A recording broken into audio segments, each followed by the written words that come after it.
천하의 비욘세도 어린 시절엔 수줍음이 많았답니다. 부모님도 이것 때문에 걱정이 많으셨대요. 그래서 비욘세가 학교 갈 나이가 됐을 때 가서 친구 좀 사귀라고 딸을 학교 댄스반에 보냈는데 여기서 만난 선생님이 비욘세의 삶을 180도 바꿔놓게 됩니다.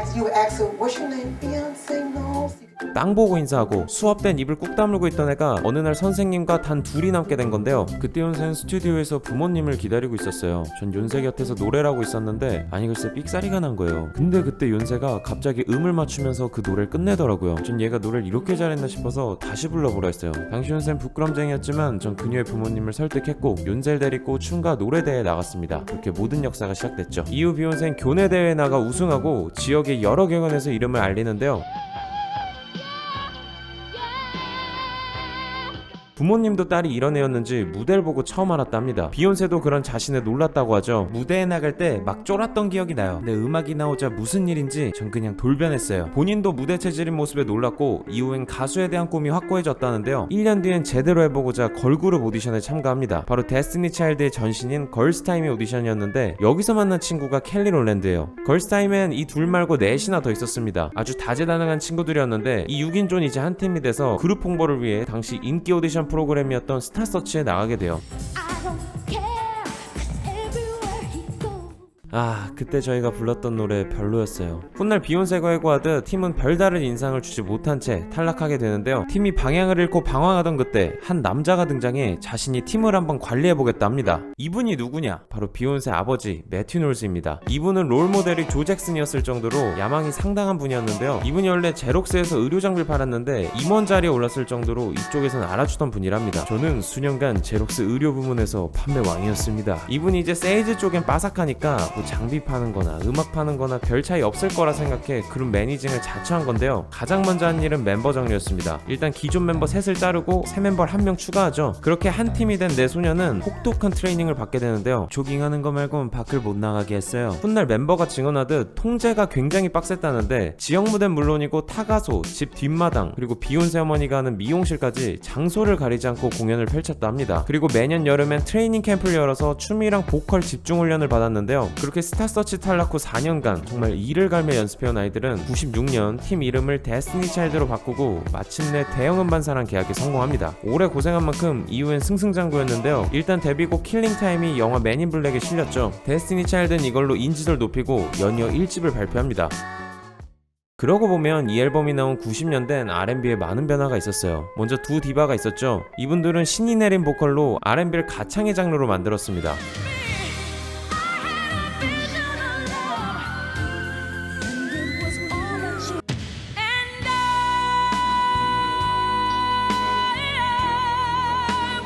반면 힙합과 손을 잡고 R&B의 새로운 길을 제시한 사람도 있었는데요. 메리 제이 블라이즈의 등장은 음악적으로나 외형적으로나 R&B 가수가 꼭 화려할 필요가 없다는 걸 보여줬습니다. TLC 같은 팀들이 여기 영향을 많이 받았죠.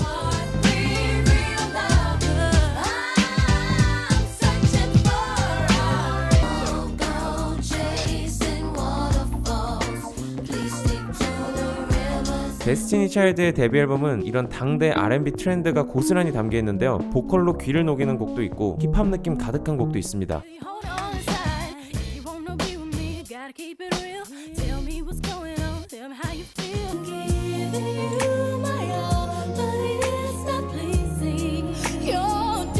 1년 뒤 나온 이 집은 더 대박이었습니다. 1500만 장이란 판매량이 그 위험을 보여주는데요. 이 앨범엔 당시 가장 핫했던 R&B 프로듀서들이 참여했는데 그들 옆엔 비욘세도 있었습니다. 비욘세는 이 앨범을 기점으로 본격적으로 곡 제작에 관여하면서 자기 재능을 뽐냈는데요. 그럼 비욘세의 손을 거친 이 집의 수록곡이자 당대 R&B 히트곡들 짧게 듣고 가시죠.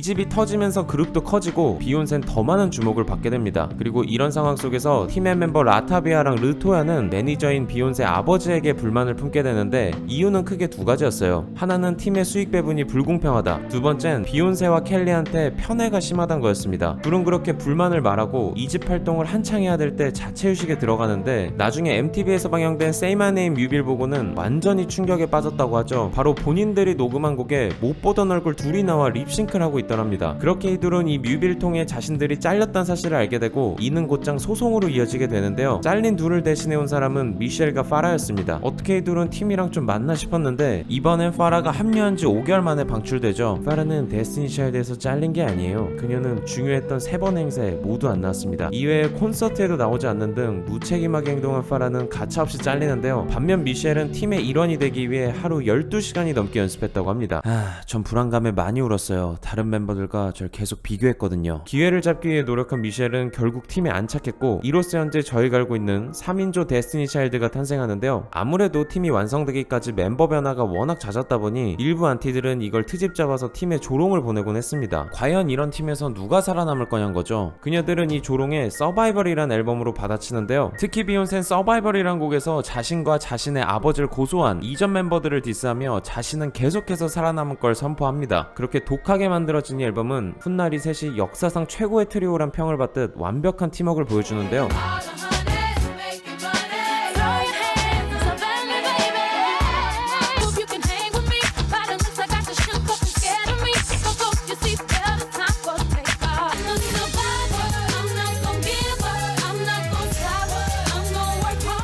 앨범은 빌보드 1위 곡을 2개나 배출하고 팀의 인기는 절정을 향해 갔습니다. 이후엔 그룹의 유럽 투어가 예정돼 있었지만 9.11 테러가 발생하며 모든 일정이 취소되는데요. 그룹 활동에 제약이 걸린 상황, 비욘세 아버지는 이 시기를 아예 멤버들 솔로 준비 기간으로 활용합니다. 그렇게 2001년 말 캐롤 앨범을 발매하곤 곧장 멤버별 솔로 프로젝트를 가동하는데요. 스타트는 미셸이 끊었죠. 이어선 켈리가 넬리와 함께 역대급 히트곡을 선보입니다.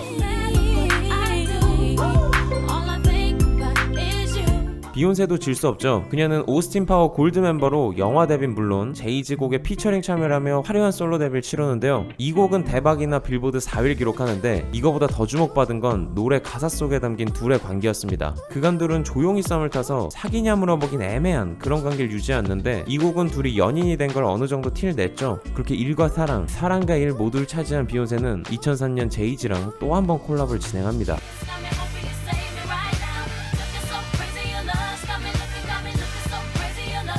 이 노래는 미친 사랑이란 제목처럼 둘의 관계를 대놓고 드러낸 곡인데 빌보드 8주일이라는 초대박을 치면서 비욘세 솔로 커리어에서 아주 중요한 역할을 해줬습니다. 이 곡은 흥행도 흥행이지만 비욘세를 데스티니 차일드와 분리시키는데 큰 공을 세웠다는 평도 받는데요. 과연 이 곡이 어떤 점이 그런 큰 역할을 한 걸까요? 이걸 알기 위해서는 먼저 비욘세가 하는 음악인 R&B 그리고 그것의 뿌리인 블루스부터 살펴볼 필요가 있습니다.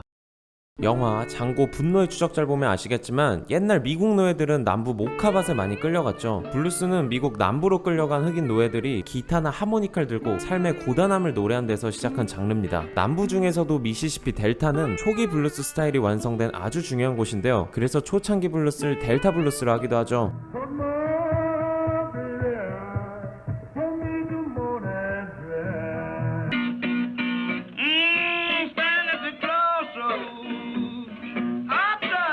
하지만 시간이 지나고 이런 블루스맨들도 언제까지고 남부 시골에만 있을 수는 없었습니다. 노예제가 사라졌어도 여전히 인종차별이 심하고 또 목화농원마저 죽어가던 남부를 떠나 1, 2차 세계대전과 함께 이뤄진 흑인 대이동 물결에 올라타는데요. 이런 남부 흑인들의 더 나은 삶을 향한 여정은 블루스도 변하게 만들었습니다. 먼저 북부로 가는 길에 일렉트릭 기타를 만나죠. 블루스맨들은 그간 쓰던 기타를 내려놓고 이 새로운 기타를 집어듭니다. 그리곤 블루스에 전기라는 활력을 집어넣는데요. 여기에 추가로 관악기나 피아노도 얹어서 그 우울한 블루스를 춤추기 좋은 스타일로 바꿔놓습니다. 이에 음악 저널리스트이자 프로듀서인 제리 웩슬러는 이런 음악을 더 이상 기존의 블루스로 보기 어렵다 해서 리듬앤 블루스란 새 이름을 붙여주는데요. I love you just the same.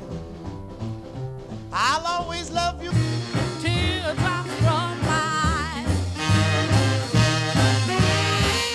이렇게 탄생한 R&B는 이후 시대에 따라 소울, 펑크, 디스코 등 다양한 모습으로 변하며 여러 흑인 음악을 포괄하는 용어가 됐습니다. 이런 R&B가 90년대 와서 또 한 번 변할 깨하죠. 앞서 말했던 머라이어 캐리, 휘트니 휴스턴 스타일의 발라드나 R&B에 힙합을 섞은 곡들이 인기를 끌었는데 이런 음악들은 과거와 다른 현대 R&B다 해서 컨템퍼러리 R&B라 불렀습니다. 데스티니 차일드가 이런 90년대 R&B에 충실했다면 비욘세의 크레이지 인 러브는 그 흐름을 거부하고 모두가 잊고 있던 초기 R&B의 원초적인 흥을 가져왔는데요. 비욘세 본인도 이 곡을 처음 들었을 때 당시 유행했던 R&B랑 너무 다르니까 야 이거 너무 복고 아니냐? 그리고 앞에 호른 소리는 좀 빼자 이랬답니다. 근데 그 오프닝의 관악기 소리가 하이라이트였죠. 곡은 그래미는 물론 국내 예능까지 휩쓸었는데요. 비욘세는 그렇게 데스티니 차일드를 벗어나 완벽한 솔로 활동을 시작하게 됩니다. 이후에는 이 크레이지 인 러브가 포함된 솔로 데뷔 앨범을 발표하죠. 앨범은 1100만 장이 팔리며 대성공하는데요. 비욘세는 그렇게 슈퍼스타가 됐고 멤버들과 더 멀어지기 전에 데스티니 차일드의 이름으로 앨범을 한 장도 발매합니다. 이 앨범은 마지막인 만큼 예전처럼 비욘세가 주도하지 않고 셋 모두가 모든 곡에 공평하게 참여했는데요. 그렇게 그들의 마지막 앨범은 성공을 거두고 그룹은 마지막 투어를 끝으로 각자의 길을 가기로 선언합니다. 지금은 저희가 개인적인 목표를 추구할 때입니다. 어떤 일이 있어도 저희는 항상 서로를 사랑하고 지지할 거예요. 그간 보내주신 사랑과 응원 감사드립니다. 언젠가 다시 만나요.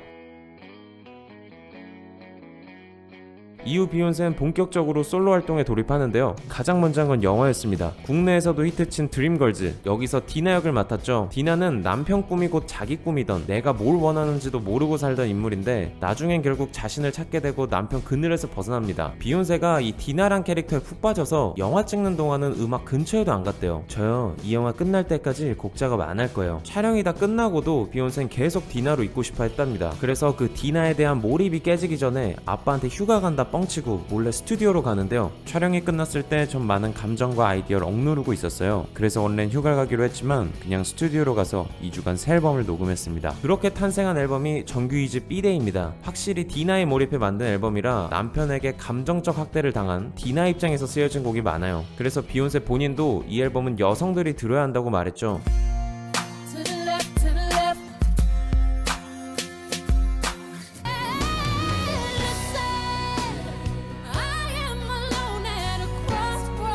이렇듯 비욘세는 데스티니 차일드 때부터 그지 같은 남자한테 목매지 말고 자기 인생을 살란 말을 많이 했는데 제이진 잘해주나봐요. 둘은 쭉 연애를 이어오다 2008년 비밀 결혼식을 올립니다. 그리고는 3집을 발매하죠. 아시다시피 저는 여자고 결혼했습니다. 이번 앨범엔 제 삶의 이런 부분들을 담아냈어요. 이렇듯 3집엔 유부녀가 된 비욘세의 새로운 감정들이 담겨있는데요. 정말 그녀를 사랑한다면 손에 반지를 끼워주란 곡부터 주체할 수 없는 사랑을 노래한 곡까지 댄스와 발라드가 아름다운 조화를 이룬 앨범이었습니다.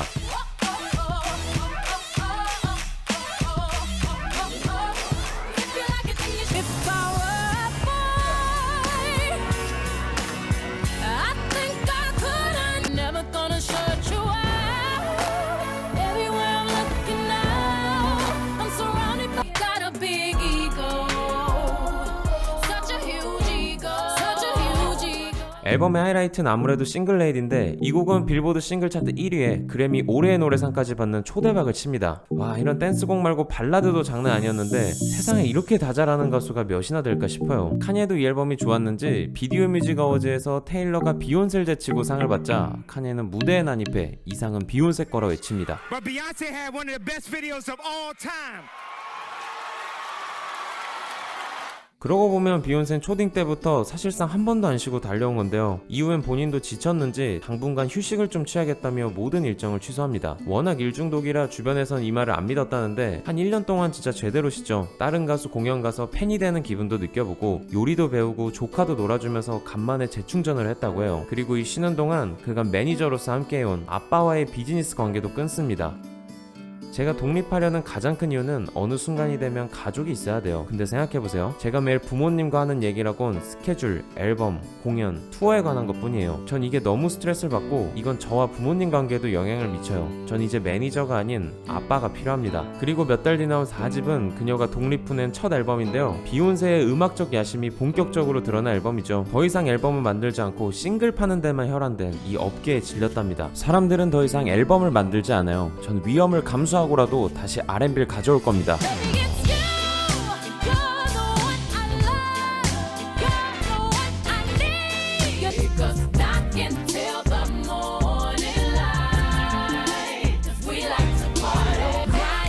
it, girl, show 'em how you ride it. Oh, killing me softly. I wanted you back. I'm so through with that. 'Cause honestly, I was here. I did. I've done. They run the world, girls. Who run the world, girls? Who run the world, girls? Who run the world? 비욘세 그간 음악을 통해 세상의 여성들이 삶도 사랑도 모두 주체적으로 해나가길 바래왔는데 이번 앨범은 여기서 한 발 더 나갑니다. 이제 이 세상을 이끌어갈 건 여자로 외치며 본인과 여성의 힘을 본격적으로 과시하기 시작하는데요. 곡이 갖는 진정성이나 완성도 이런 것들이 비욘세 목소리에 힘을 보태주면서 이제 비욘세는 엔터테이너를 넘어 사회에 변화를 가져올 수도 있는 새로운 팝 아이콘이 되어가기 시작합니다. 앨범은 당연히 대박을 쳤는데 이거보다 더 기쁜 소식이 있었죠. 바로 비욘세가 아이를 갖게 된 건데요. 과거 여러 번 유산 경험이 있던지라 이번 임신은 의미가 더 깊었다고 합니다. 대단한 건 4집 활동을 하면서 본인의 임신 사실을 감쪽같이 속여요. 임신 핑계로 본인이 대충 할까봐 그랬다는데 전설로 남은 그 2011 빌보드 공연 있잖아요. 그게 바로 임신한 채로 오른 무대입니다. 여자 솔로 최초로 오른 글래스톤베리 피라미드 무대도 애가 있는 채로 임했다죠. 그렇게 쭉 숨겨오던 뱃속의 아이는 2011년 8월에 열린 Bey에서 공개하는데요.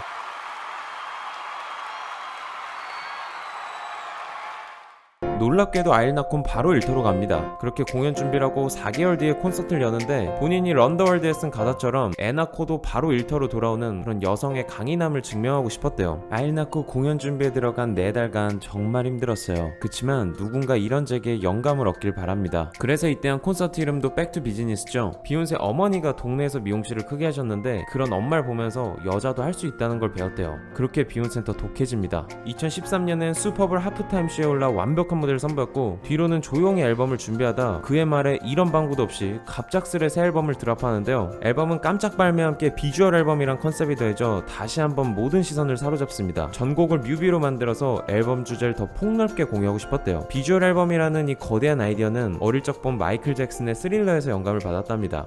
어릴 적 보던 스릴러, 그런 몰입감 넘치는 경험이 그리웠습니다.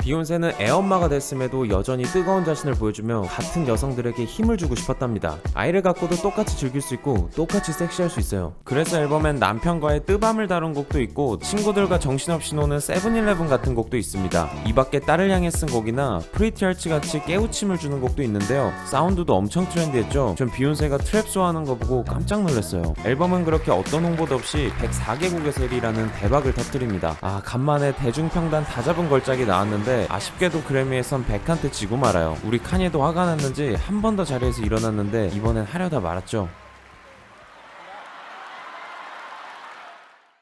이후엔 아주 큰일이 있었습니다. 바로 2014년 열린 한 행사장 엘베에서 비욘세 동생 솔란지가 제이지를 걷어차는 게 목격됐죠. 당시 솔란지가 이렇게 행동한 이후에 여러 얘기가 오갔는데 훗날 제이지가 자기 앨범에서 바람핀 사실을 고백한 걸 보면 그 때문에 때린 게 맞는 것 같아요. 제일 힘든 건 비욘세였겠죠. 엘베에서 내리자마자 사이좋게 사진이 찍혔는데 다 연기였던 걸 생각하면 마음이 아픕니다. 비욘세는 이런 고통의 시간을 견디며 그동안 겪은 감정을 새 앨범에 쏟아붓는데요. 그렇게 탄생한 6집에는 앨범에 실린 나레이션처럼 삶인에게 아무리 시고 쓴 레몬을 주더라도 나는 기어코 달콤한 레모네이드를 만들어내겠다는 비욘세의 강렬한 의지가 담겨 있습니다.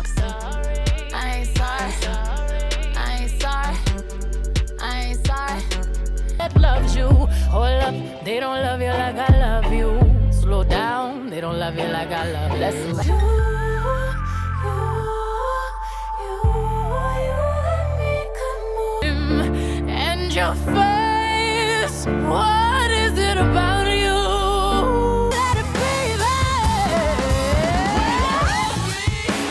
You hurt yourself, don't hurt yourself. 일단 제이지한테 한 번 더 찌꺼려하면 넌 아내를 잃게 될 거라 경고를 하죠. 반면 그런 남편을 버리기로 했으나 막상 떠나지 못하는 모습도 보여줍니다. 대체 자기가 뭘 잘못했냐며 이유를 묻기도 하는데요. 그녀는 이런 자신과 제이지와의 관계를 자연스레 인종과 여성에 대한 얘기로 확장합니다. 최근 제 조상을 조사해보니까 제가 노예랑 사랑에 빠져 결혼한 노예 주인의 후손이더라고요. 제 뿌리는 그런 권력남용과 불신, 남녀의 무너진 관계로부터 왔습니다. 그리곤 이런 선조들의 기울어진 결혼 생활이 자신에게까지 이어져 왔다 하는데요. 비욘세는 이번 앨범을 통해 노예제도가 흑인들 사랑에 미친 영향, 그리고 그게 흑인 가정에 어떤 영향을 끼쳤는지를 보여주고 싶어 했어요. 비욘세는 이런 노예제의 잔재를 자신이 끊어내겠다 말합니다. 자유를 누리지 못하고 살아온 흑인들, 그 안에서 힘만이 최고라 배워온 남자들, 이런 맥락에서 훗날 비욘세가 자기 아들에게 남긴 말이 인상 깊은데요. 저는 제 아들이 높은 수준의 자상함, 정직함, 진실됨을 지녔으면 해요. 사실 이런 것들이 여자가 남자한테 원하는 건데 우린 남자애들한테 그런 걸 가르치지 않죠. 그리고 비욘세는 제이지를 버리지 않고 오히려 꼭 안아줍니다. 물론 이렇게 용서를 해준 게 사람마다 답답하게 보일 수 있지만 이게 바로 비욘세가 레몬으로 레모네이드를 만드는 방식이겠죠. 포메이션에서는 남부 출신 흑인 여성으로서 자신이 일궈낸 성공을 거칠게 뽐냅니다. Like my baby hair with baby hair and afro.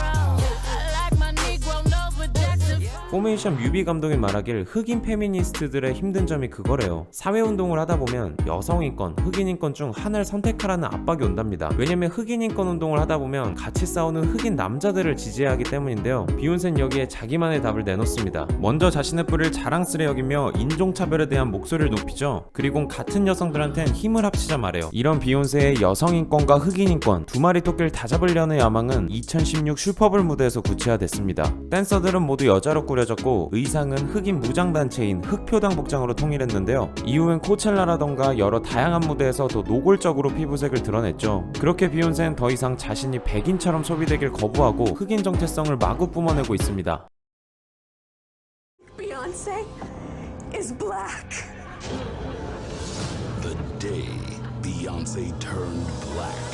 다시 돌아와 제이지 얘기를 하자면 이번 비욘세 앨범을 듣고 많은 걸 뉘우쳤는지 다음 본인 앨범에선 아내에게 사과쇼를 펼치는데요. 비욘세는 그런 남편의 손을 잡고 둘은 부부 합작 앨범을 발매합니다. 앨범은 둘이 썸 탔을 때부터 지금의 관계에 오기까지를 노래하는데 이 모든 건 사랑이 있었기에 가능했다고 하죠. Step my money fast and go fast like my Lambo. 방금 보신 에이프시트에서 둘은 루브르 한가운데서 거침없이 수액을 내뿜는데 여기서 뱉는 비욘세 가사가 인상적입니다. 망할 뻔한 결혼 생활을 다시 극복한 거나 흑인으로서 함께 최정상까지 올라온 거나 이 모든 게 믿기지 않는단 말이겠죠. 이후 그녀는 아프리카로 들어갑니다. 2017년 낳은 쌍둥이들을 보며 자기 뿌리를 더 깊게 할 필요를 느꼈다는데요. 이 앨범은 그런 비욘세가 영화 라이언킹에 참여 후 거기에 영감받아 만든 걸로 알려져 있죠. 실제 아프리카 뮤지션도 참여해서 자신의 뿌리에 대한 진심을 마음껏 표현했습니다. Pose like a trophy when Naomi's walking. She need an Oscar for that pretty dark skin. Pretty like Lupita with the blood on the center. The rain and thunder gon' fall, gon' move tumbo. No, no. 이 앨범은 후에 영상이 더해져 블랙 이즈 킹이란 영화로 확장되는데요. 영화에 들어간 블랙 프라이드가 BLM 운동과 맞물리며 작년 한 해를 뜨겁게 달궜죠.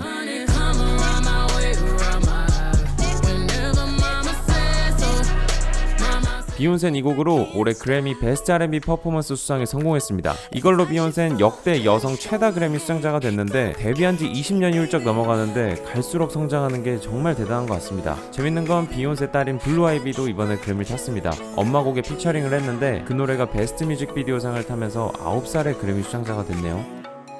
걸그룹 소녀에서 화려한 디바로 또 현재는 자신에 대해 끊임없이 질문을 던지는 아티스트가 되기까지 비욘세는 계속해서 발전을 거듭해 왔습니다. 앞으로의 비욘세는 또 어떤 음악을 들고 올까요? 아마 그녀 자신에 대한 탐구가 끝나면 그땐 더 넓은 세상을 향해 노래하지 않을까 싶습니다. 벌써부터 비욘세 다음 앨범이 기다려지네요. 구독을 통해 팝에 관한 흥미로운 이야기 함께 나누시죠. 감사합니다.